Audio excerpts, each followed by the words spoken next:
명절 잘 보내셨습니까? 여러분들 다시 보니까 너무 좋습니다.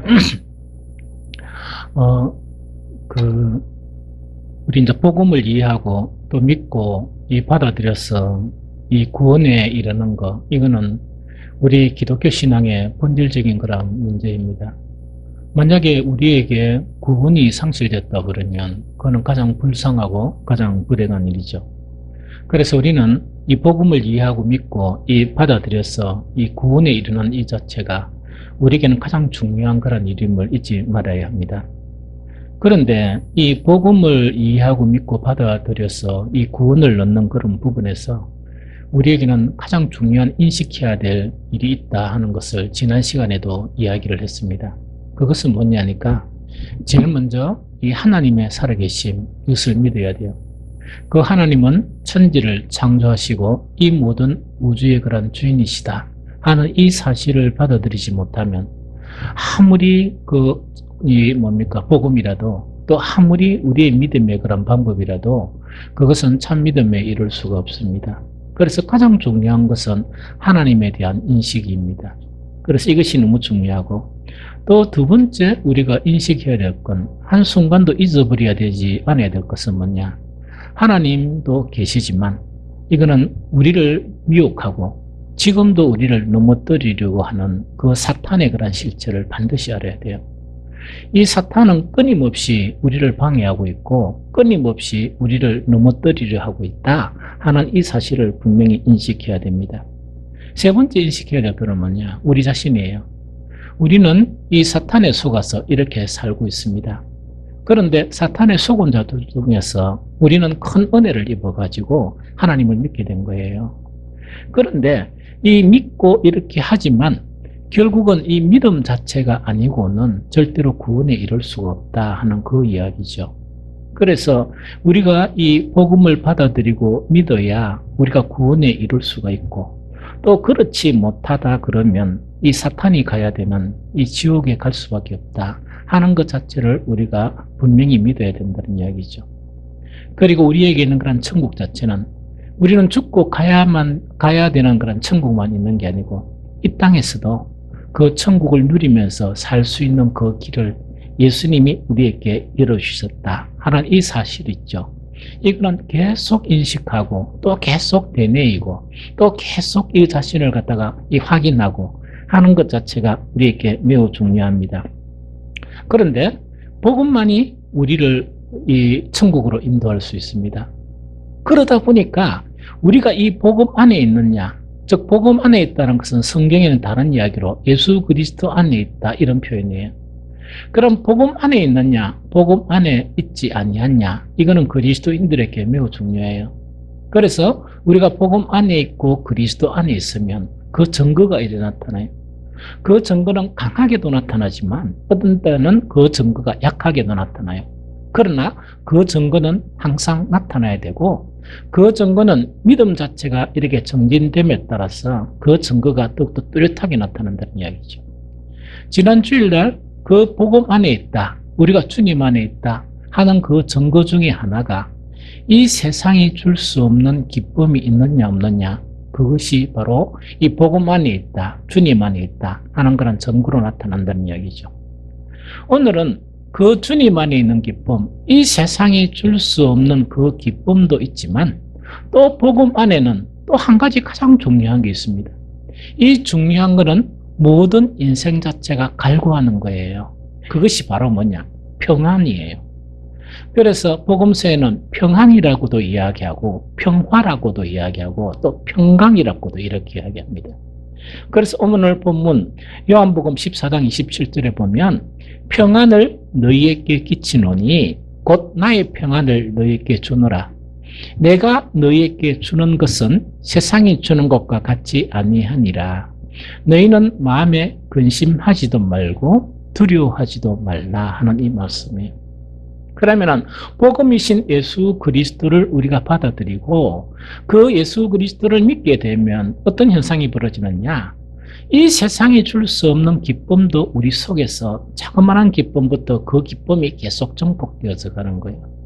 그런데 그 기쁨만 있는 게 아니고 무엇이냐, 평안함, 이 세상이 줄 수 없는, 이 세상이 주는 평화와 다른 그런 평화가 우리 속에서 흘러 넘쳐난다 하는 그 자체를 이야기하는 거예요.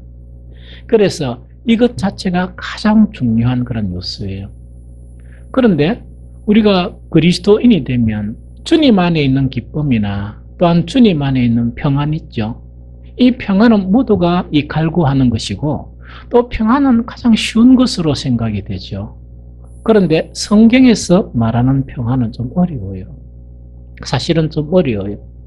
그래서 이 평안에 대해서 우리 성도들에게 어떻게 정말 좀 쉽게 또 어떻게 정립된 가운데 설명할까 이것 자체를 참 고민을 이렇게 많이 했었어요. 왜냐니까 예수님께서 말씀하신 그 평화, 이 복음을 통해서 우리에게 주는 그 평화 자체는 이 세상에 주는 평화와 본질적으로 다른 것이다 하는 것이기 때문에 그렇다는 이야기죠. 그래서 먼저 성경에서 말하는 그 평화 있죠. 이 평화가 어떻게 됐느냐? 왜 예수님께서 우리에게 어떤 사람들은 이렇게 이야기하죠. 평화스럽게 살고 있는 우리들에게 내가 너에게 평화를 준다 이렇게 예수님은 말씀하셨을까? 그거를 살펴보면 제일 이래요. 첫 번째 평안 있죠. 평안. 평화라든지 평안 이거는 어디 있는 거니까 이 세상에 속하지는 않았어요. 이 평안은 누구의 것이었느냐? 하나님 것이었어요. 하나님 것이었고 하나님 안에 평화가 있었는데 천지 창조를 할 때 하나님께서 천지 창조를 하면서 평화도 만들어서 우리에게 주신 거예요. 그거는 이사야서 45장 6절 7절에는 이렇게 설명하고 있습니다. 잘 들어보세요. 해 뜨는 곳에서든지 지는 곳에서든지 나 밖에 다른 이가 없는 줄 알게 하리라. 나는 여호와라. 다른 이가 없느니라. 나는 빛도 짓고 어둠도 창조하며 나는 평안도 짓고 환난도 창조하나니 나는 여호와라. 이 모든 일들을 행하는 자니라 하였노라. 이렇게 소개하고 있어요. 그럼 여기서 성경 곳곳에서 이제 하나님은 자기 자신을 우리에게 소개하면서 어떻게 소개하느냐? 해 뜨는 곳에서든지 지는 곳에서든지 나밖에 다른 이가 없는 줄 알게 하리라. 이렇게 많이 강조를 하세요. 이때 나밖에 다른 이가 없다는 것은 다른 잡신이 없다는 그런 이야기가 아니에요.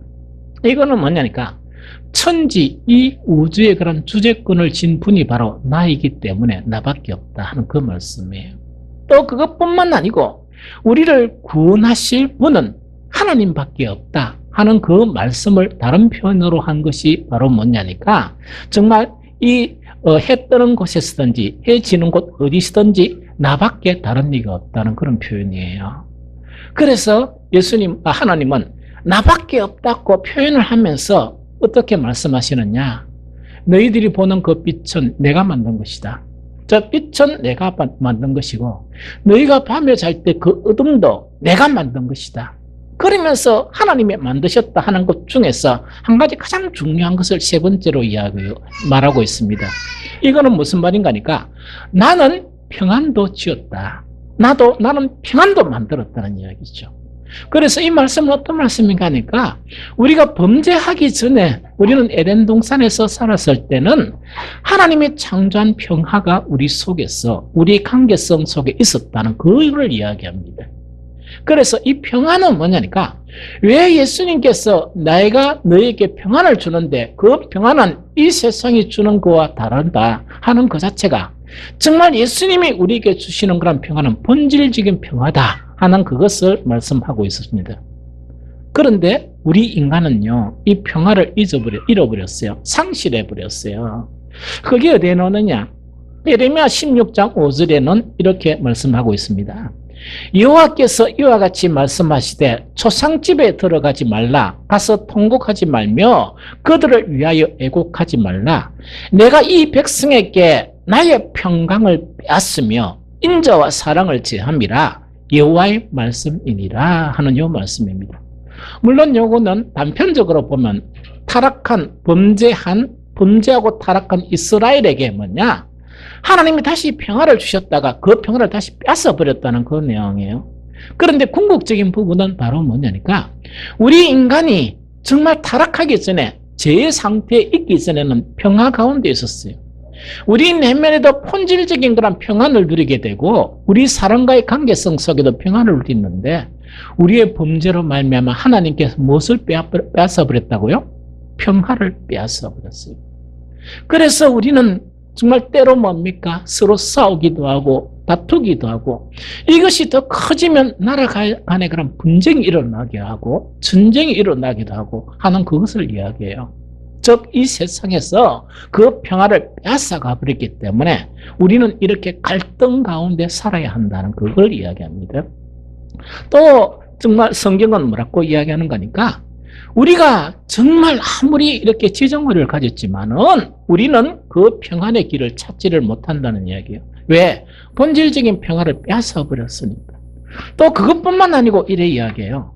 참된 믿음이 아니고 거짓 믿음인 경우에는 결코 그 평화를 가질 수 없다 하는 것 자체를 성경은 이야기하고 있어요. 제일 첫 번째로 사람은 평안의 길을 찾지 못한다는 것은 로마서 3장 17절입니다. 그 3장 17절에 보면 평강의 길을 알지 못하였고 이래 되어 있습니다. 그 한 구절에. 그럼 이거는 뭐냐니까 아무리 사람은 평화를 만들자, 평화회담을 하자, 또 남북 간에 평화를 하자 이래도 평화는 안 이루어져요. 또 우리가 사람이 모이는 그런 모든 공동체에 뭐냐, 우리가 평화롭게 한번 살아보자 해가 아무리 좋은 법을 만들고 아무리 좋은 제도를 만들어도 결코 평화는 없어요. 왜 그러냐니까 우리는 본질적으로 평화의 길을 알지 못했기 때문에 그렇다는 이야기죠. 그러다 보니까 하나님께서 평화를 주신다 하는 걸 알기 때문에 이 뭡니까? 이제 신앙이라는 게 생기겠죠? 그럼 그 신앙의 길이 생기는데 제일 첫 번째 신앙이 이스라엘 선민들의 신앙이에요. 그 선민들의 신앙을 보면서 그 참믿음과 거짓 믿음이 있어요. 그것은 이스라엘만 그런 게 아니고 오늘날 이 땅에도 뭐냐? 우리가 교회를 다니지만 참믿음이 있을 수 있고 거짓 믿음이 있을 수가 있어요. 그걸 지금 이야기하는 거예요. 그래서 에레미야 8장 10절에서 11절에 보면 어떻게 말씀하고 있느냐? 그러므로 내가 그들의 아내를 타인에게 주겠고 그들의 밭을 그 차지할 자들에게 주리니 그들은 가장 작은 자로부터 큰 자까지 다 욕심내며 선지자로부터 제사장까지 다 거짓을 행합니다. 그럼 이거는 뭐냐? 온전한 신앙을 가지면 되는데 이거는 뭐냐? 오늘날 같으면 목회자도 타락하고 성도들도 똑같이 타락해버렸다 이야기입니다. 그럼 이런 결과 11절에 어떻게 이야기하냐? 그들이 딸 내 백성의 상처를 가볍게 여기면서 말하기를 평강하다 하나 평강이 없도다 하는 이 이야기입니다. 그럼 이건 무슨 이야기인가 이야기죠? 이 세상 사람들이요 정말 평강을 아무리 갈구하고 평화를 아무리 사모하고 그래도 평화의 길을 잃어버리기 때문에 평화가 될 수가 없다는 이야기. 또 뿐만 아니죠. 하나님께서 우리에게 평화를 주실 것이다 이래가지고 교회 이렇게 이제 형성이 되는 거예요. 이 되는데 뭐냐니까 그것이 참 신앙이 아니고 진정한 신앙이 아니면서 뭐냐니까 막 이렇게 하면서 뭐냐니까 이스라엘 백성이 이야기하는 거예요. 그 제사장들이 뭔가니까 평화입니다. 또 우리에게 평화를 주실 것을 믿고 또 평화가 이루어질 것입니다. 이렇게 아무리 외치더라도 그 신앙 자체가 진실된 신앙이 아니면 평화에 이룰 수 없다 하는 것 자체가 성경에서 말씀하시는 거예요. 이런 상황 가운데서 예수님은 오늘 본문 말씀을 하셨어요. 그게 오늘 읽었던 요한복음 14장 27절이에요. 평안을 너희에게 끼치노니 곧 나의 평안을 너희에게 주노라. 내가 너희에게 주는 것은 세상이 주는 것과 같지 아니하니라. 즉 잠깐 평화롭다가 또 갈등이 생기고 잠깐 평화롭다가 분쟁이 생기고 잠깐 평화롭다가 죽을 만큼 뭡니까? 너무나 힘든 그런 평화, 그런 가짜가 아닌 본질적인 평화를 내가 너에게 준다 하는 그거를 이야기합니다. 그래서 오늘 이 사항들을 성경을 통해서 보니까 무엇을 알 수 있는 거니까 우리에게 가장 중요한 이 믿음이라는 거, 또 우리에게 가장 중요한 믿음을 통해서 구원을 얻는다는 거, 이것 자체는 아주 중요한 거죠. 이 참믿음과 그 구원의 증거가 어떤 것들이 그 증거로 나타나느냐? 세상이 줄 수 없는 기쁨을 가지느냐? 세상이 줄 수 없는 그 평안이 있느냐 없느냐? 하는 이 문제가 바로 성경에서 말씀하고 있는 그런 부분이라는 이야기죠.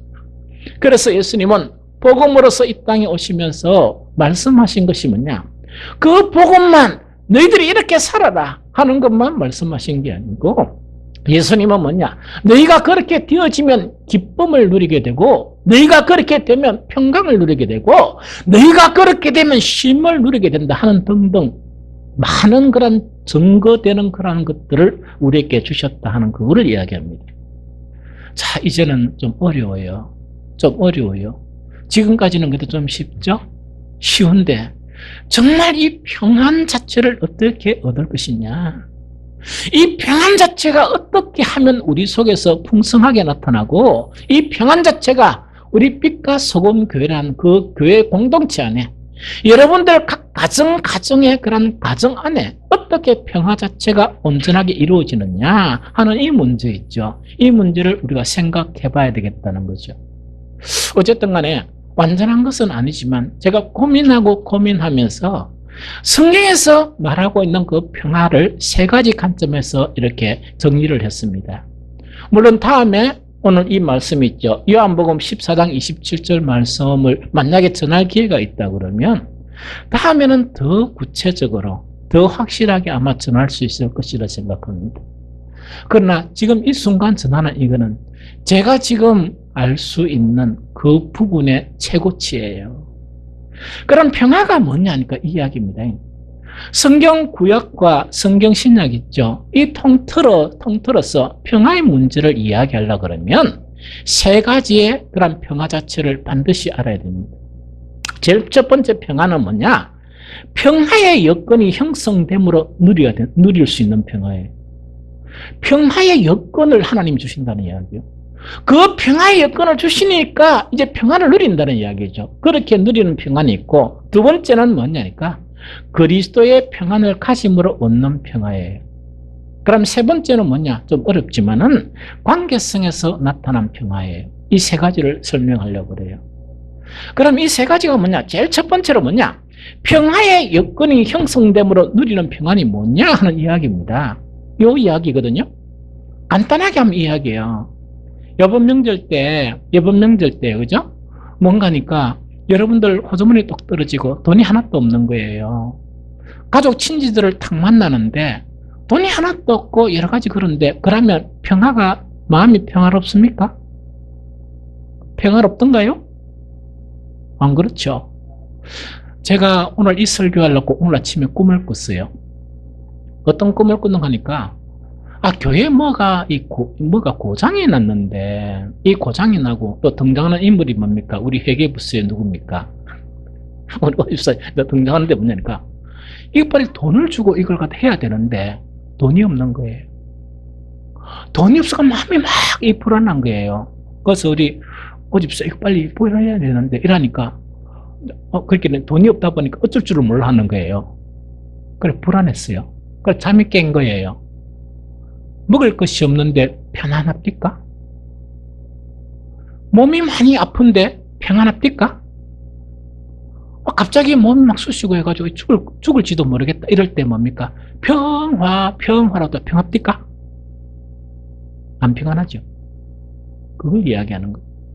우리가 보통 오해하는 평안은 뭐냐니까 내가 어떤 나쁜 상태에서도 뭔가 슉 내 머리에 들어와가지고 마음이 막 평안해지는 거, 이런 거는요, 정신치료를 조금 받으시는 게 좋아요.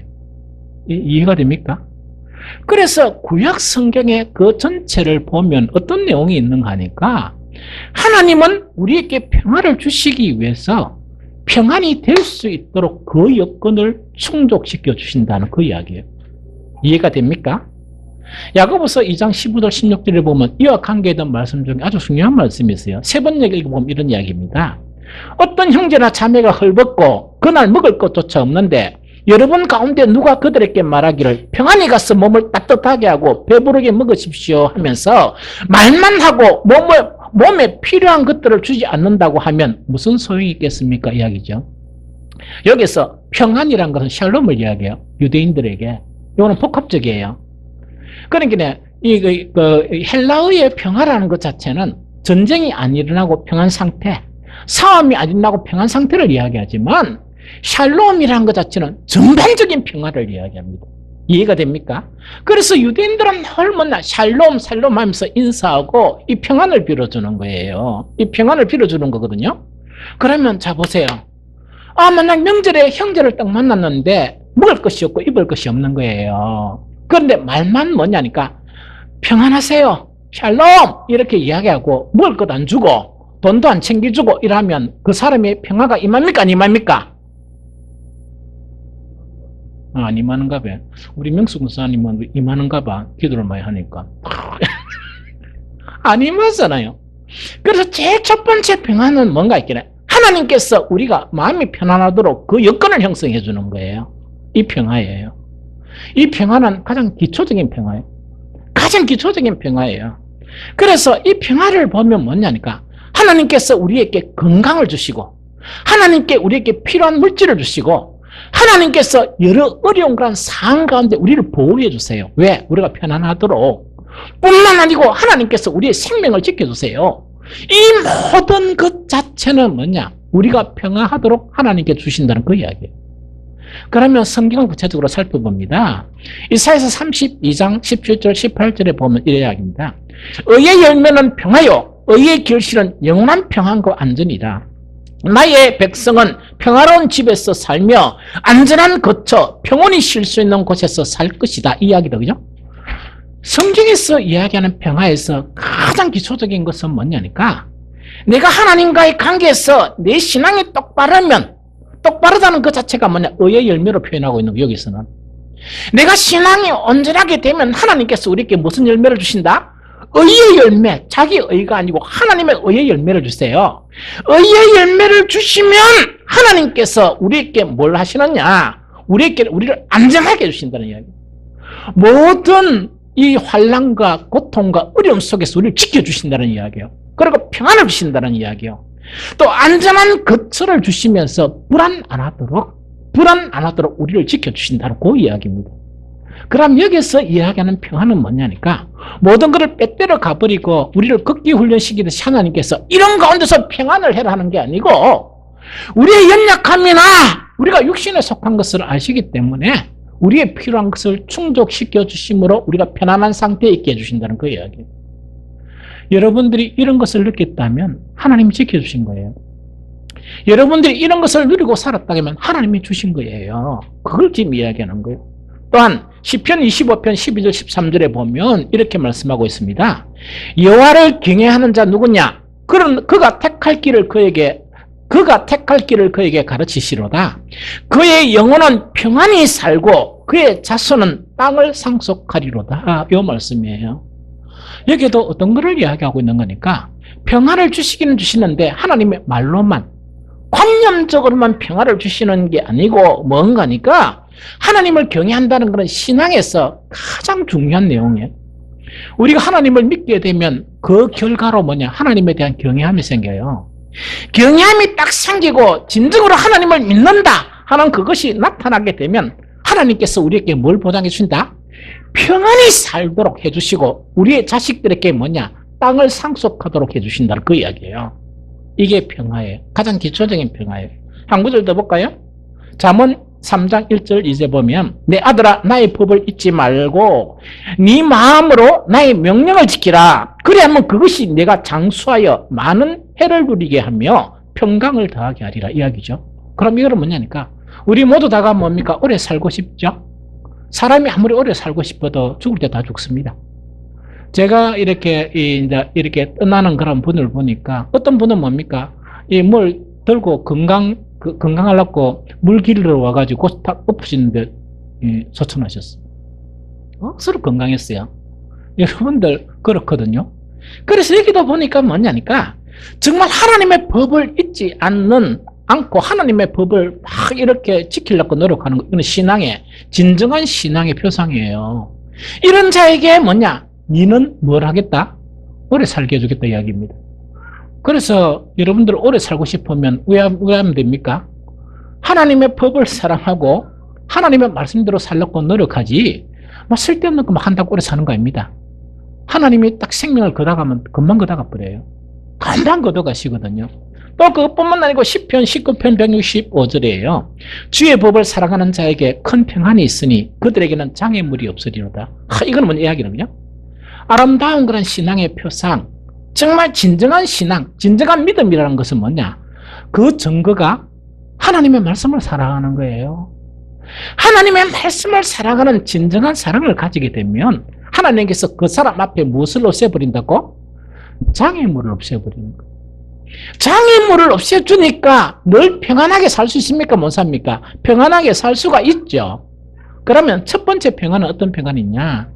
이거는 관념적인 평안이 아니고 우리가 이 세상 살면서 우리의 믿음이 참 믿음일 때, 우리의 믿음이 진정한 믿음일 때 하나님께서 우리가 평안하도록 여러 가지 여건을 조성시켜 주신다는 그 이야기입니다. 이에 대한 극치가 바로 뭐냐? 시편 23편이에요. 여호와는 나의 목자시니 내게 부족함이 없으리로다. 그가 나를 푸른 풀밭에 누이시며 실만한 물가로 인도하시는도다. 내 영혼을 소생시키시고 자기 이름을 위하여 의의 길로 인도하시는도다. 내가 사망의 엄침한 골짜기로 다닐지라도 해를 두려워하지 않을 것은 주께서 나와 함께 하심이라. 주의 지팡이와 막대기가 나를 안위하시나이다 하는 이 고백이에요. 그럼 이 고백은 어떤 고백인가 하니까 하나님께서 그냥 관념적인 평화를 주시는 게 아니고, 관념적인 평화를 주시는 게 아니고 내가 그 하나님에 대해서 그 관계성이, 내 생명은 바로 하나님께 달려 있습니다. 하나님만이 나의 그런 목자 되시다 하는 그런 순수한 고백의 신앙이 되니까 하나님께서 뭐냐니까 정말 그 양들을 실만한 물가로 인도하듯이 그런 좋은 환경을 조성해 주신다는 이야기예요. 여러 가지 우리가 살아가면 해를 당할 그런 것이 많은데 그 해를 당할 것에서 하나님이 피하게 해주시고 하나님께서 지켜주신다 하는 그 이야기입니다.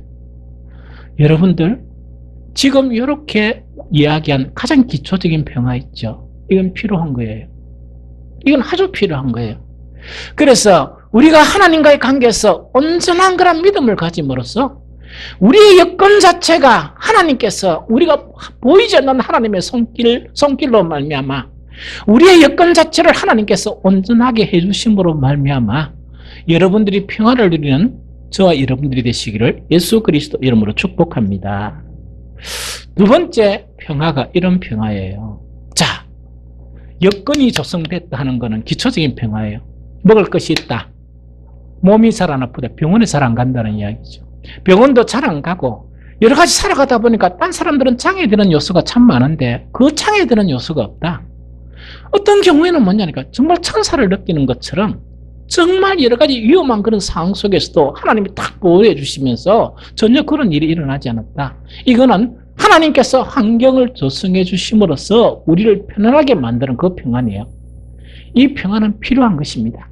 이 평안은 중요한 것입니다.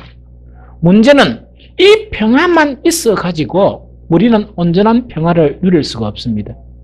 즉 우리에게 먹을 것이 있다고 해서 늘 평안하지 않습니다.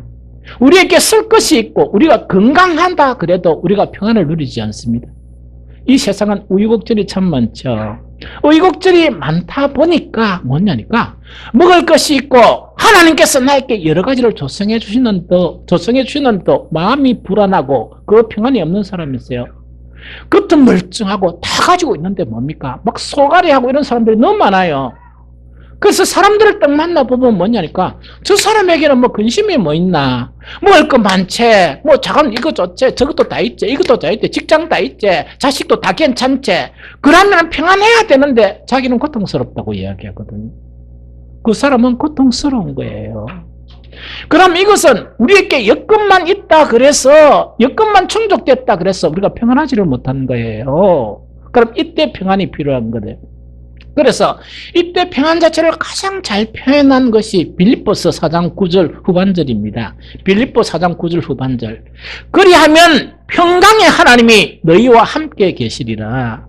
그리하면 평강의 하나님이 너희와 함께 계시리라 이야기죠. 그럼 이거는 뭐냐?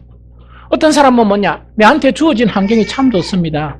그러나 내 마음은 나도 잘 모르겠습니다. 내 마음이 왜 이렇게 불안한지, 내가 왜 이렇게 잠을 못 자는지, 내 마음이 왜 이렇게 힘든지 나는 잘 모르겠습니다. 있는 거 다 있는데 나는 미칠 것 같아요. 하는 사람들이 있죠. 그런 사람들이 있죠. 그런 사람에게는 내 속에 평안이 없거든요. 그러면 평강의 하나님이 내 앞에 있어야 하나님의 평화가 어디에 임한다? 나에게 임한다는 그 이야기예요. 그래서 우리 모두에게도 뭐냐?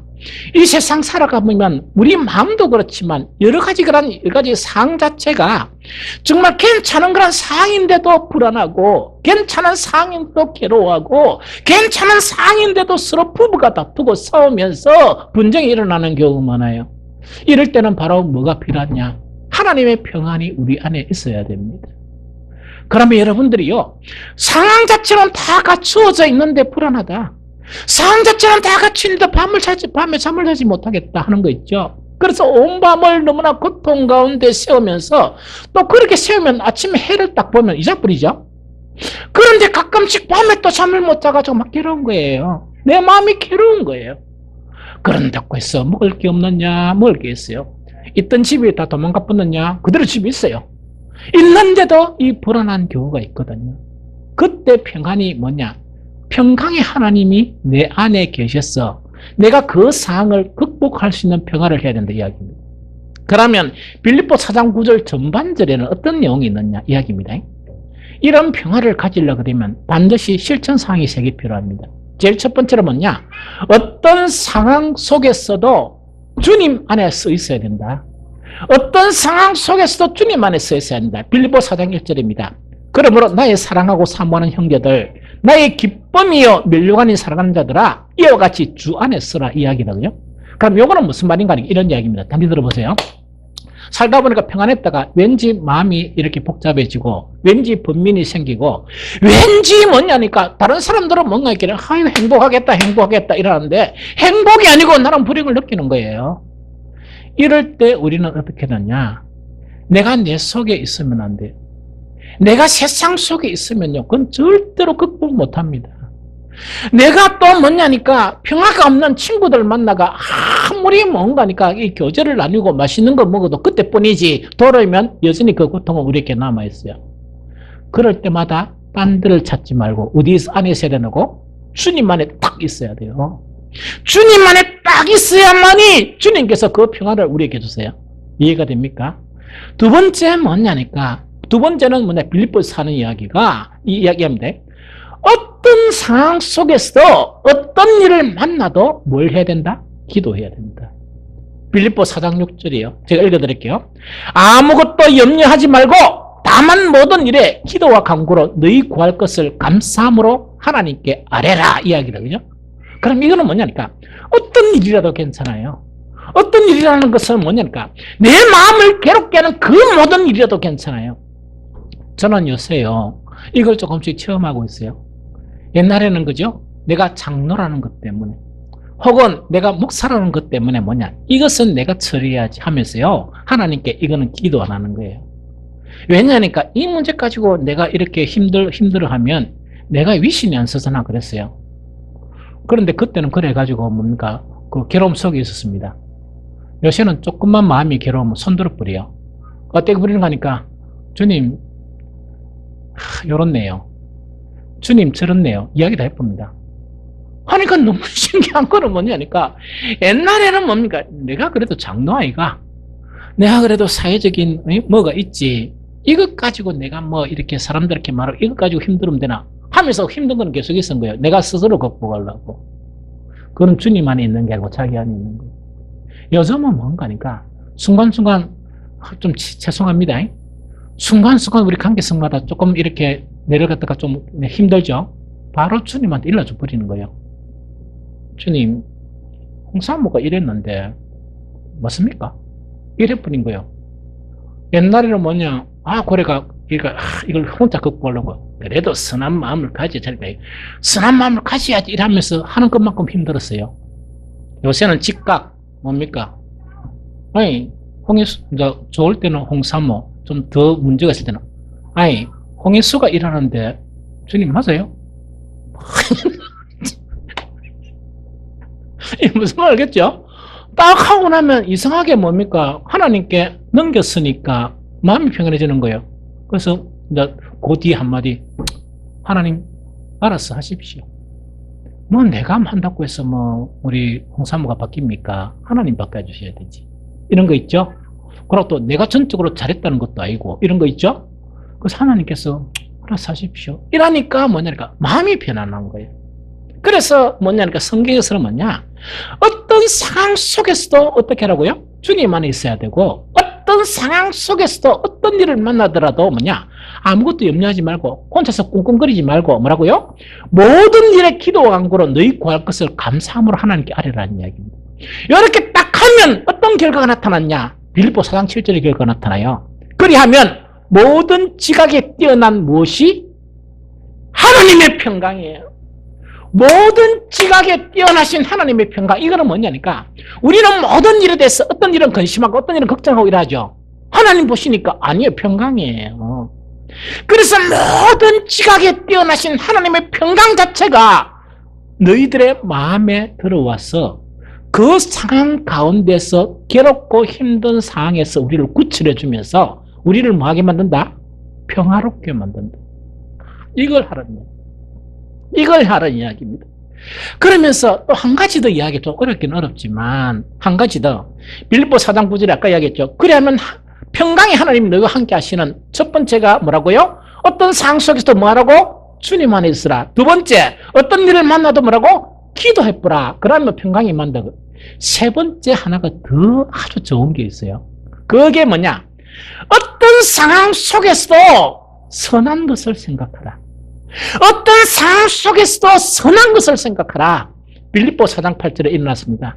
마지막으로 형제자매 여러분, 이 마지막이라는 것은 어떤 상황 속에 주님 안에 서가 있고, 어떤 상황 속에서 기도하고 이야기죠. 어떤 상황 속에서도 마지막 요구를 해라 이야기입니다. 그걸 읽어드리면 이야기다. 마지막으로 형제자매 여러분, 무엇이든지 참된 것과 무엇이든지 경건한 것과 무엇이든지 옳은 것과 무엇이든지 순결한 것과 무엇이든지 사랑스러운 것과 무엇이든지 명예로운 것과 또 덕이 되고 칭찬할 만한 것이면 이 모든 것을 생각하십시오. 요 이야기입니다. 요 설명할게요. 어떤 상황이 딱 되면요, 아까 이야기했죠. 사탄은 끊임없이 우리 마음속에 생각도 놓고도 안 합니다. 사탄이 놓고도 안 하고 딱 들으면서 분노를 유발하게 하는 거예요. 사탄이 놓고도 안 하고 딱 들으면서 와, 이거는 정말 슬프다 이렇게 생각하는 거예요. 사탄이 놓고도 안 하고 막 와, 섭섭해 죽겠네. 세상에 저런 게 있나? 이런 거 있다, 그죠?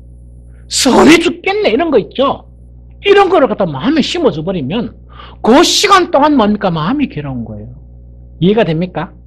요거는 사탄이 주는 생각이에요. 성령은 뭐냐? 어떤 상황 속에서도 뭐냐? 선한 것을 생각하게 해주는 거예요. 어떤 상황 속에서도 참된 것, 어떤 상황 속에서도 경건한 것, 무엇이든지 옳은 것, 무엇이든지 순결한 것, 무엇이든지 사랑스러운 것, 무엇이든지 명예로운 것, 또 덕이 되고 칭찬할 만하는 것을 생각하는 거예요. 저건 가장 가까이 있으니까, 그죠? 가까이 있으니까. 만약 홍사모가 해가지고 내 마음이 좀 틀렸어요. 틀렸죠? 사탄이 내한테 싹 들어가 놓고 나라고 생각을 주입하는 거 뭐냐? 이때는 성질 내야 된다. 이런 거 있죠? 이거는 아니지. 이런 거 있죠? 그래요. 그럼 마음이 좀 복잡해지죠? 나는 생각하는 게 뭐냐니까. 홍사모만큼 음식 잘하는 사람이 누가 있노? 우리 수홍 집사는 못 따라간다. 이게 무슨 말이지? 홍사모처럼 사랑스러운 그런 면이 있는 여자가 이 세상에 어디? 그렇죠? 홍사모처럼 뭐냐니까 이 대화해가지고 그래도 이 대화장을 이렇게 구축하는데 얼마나 오랜 시간이 걸렸냐? 이런 거 있죠? 이해됩니까? 이 전 세계에 얼만큼 갖춰진 여자라도 내하고 대화가 되겠나? 그러나 오랜 시간 동안 갈등과 다툼과 이런 걸 통해서 지금은 하면 알아듣는다. 좋은 거를 생각해. 이 좋은 거를 생각하는 얘기. 그래서 주님 안에 붙어 있고 또 한 가지는 뭡니까? 순간순간 모든 것을 기도하고 세 번째는 뭐냐? 좋은 것을 생각하게 되면 우리 안에 평강의 하나님이 함께 계셔서 우리의 마음을 평강하게 해주신다는 요 이야기입니다. 요게 두 번째, 아까 평화했죠. 첫 번째는 평안의 이 뭡니까? 조건을 이렇게 형성하는 것이고, 두 번째는 뭐라고 이야기했습니까? 그렇게 이제, 그럼 평강의 하나님을 확보하는 거예요. 세 번째 이제 가장 중요한 게 어떤 것이냐니까 관계성 속에서 그런 평화입니다. 이 관계성 속에서 평화거든요. 자, 봅니다. 자, 봅니다. 먹을 거 있습니다. 입을 거 있어요. 건강해요. 평화스럽죠? 아, 그러고 이제 주님을 순간순간 확보함으로써 평화스럽죠? 그런데 뭔가니까 어디만 가면 골이 띵하다.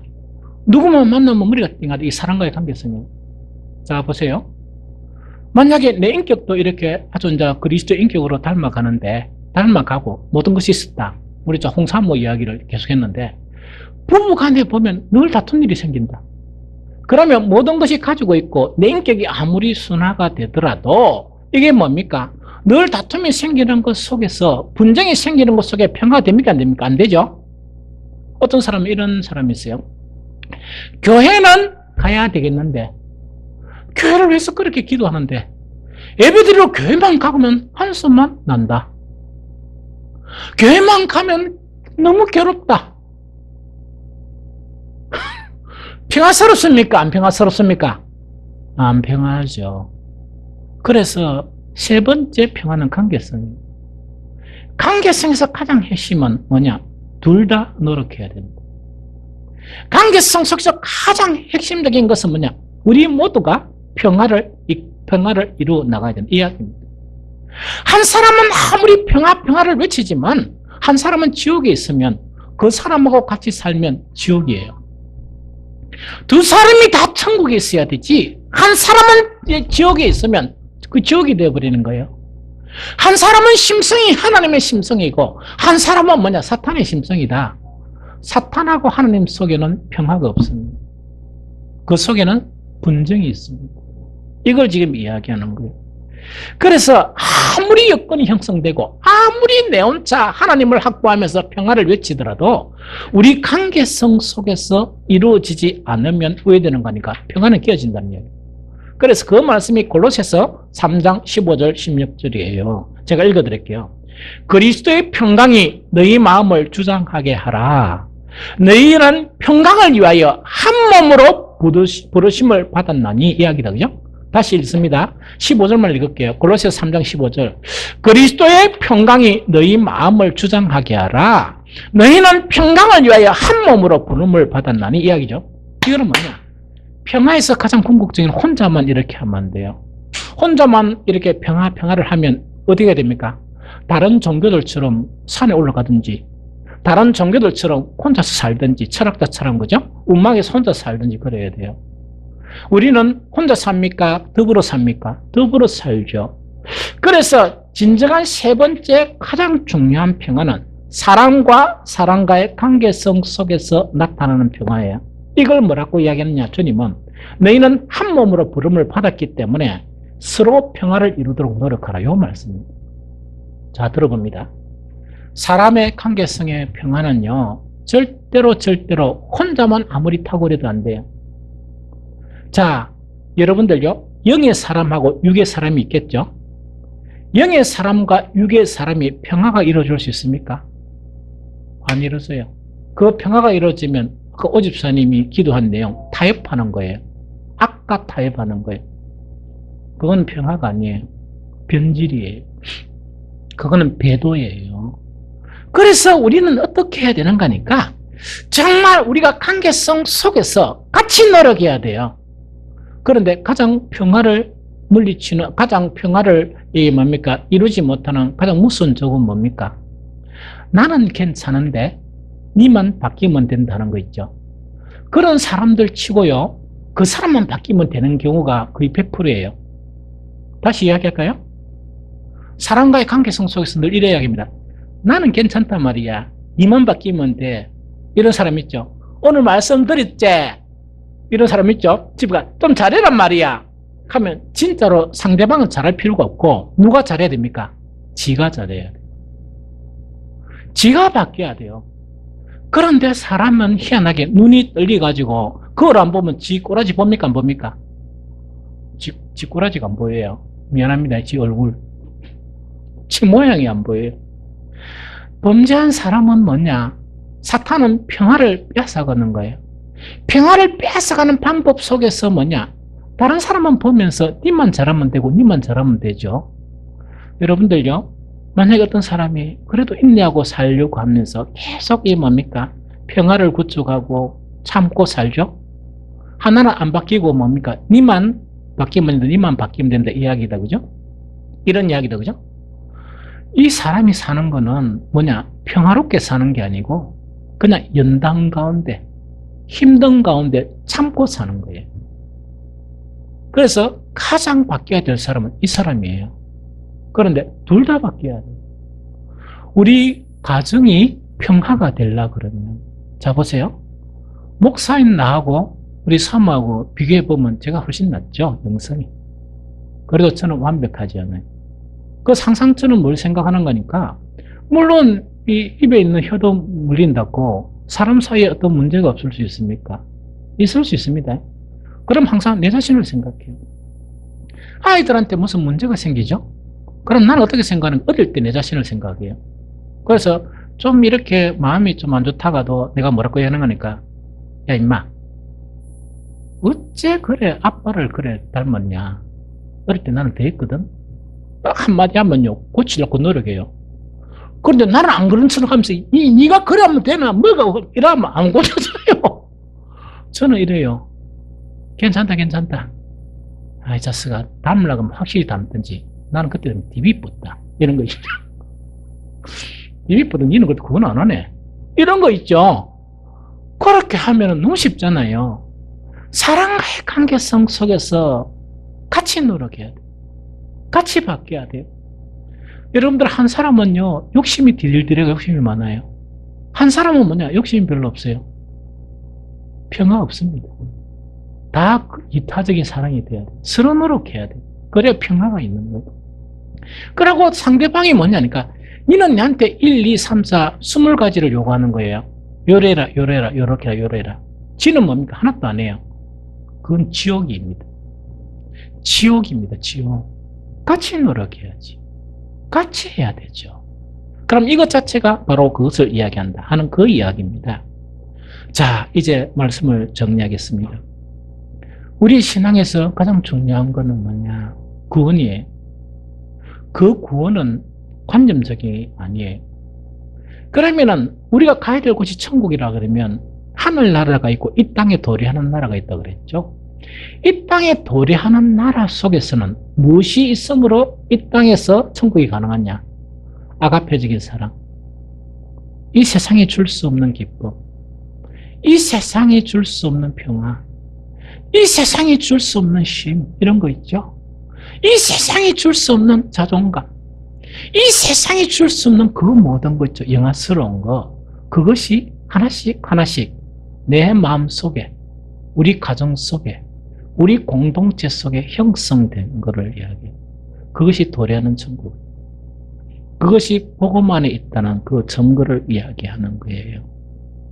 우리는 평화를 상실한 사람입니다. 평화를 상실했는데 오늘 말씀의 결론은 뭐냐? 하나님에게만 평화가 있고 주님에게만 평화가 있어요.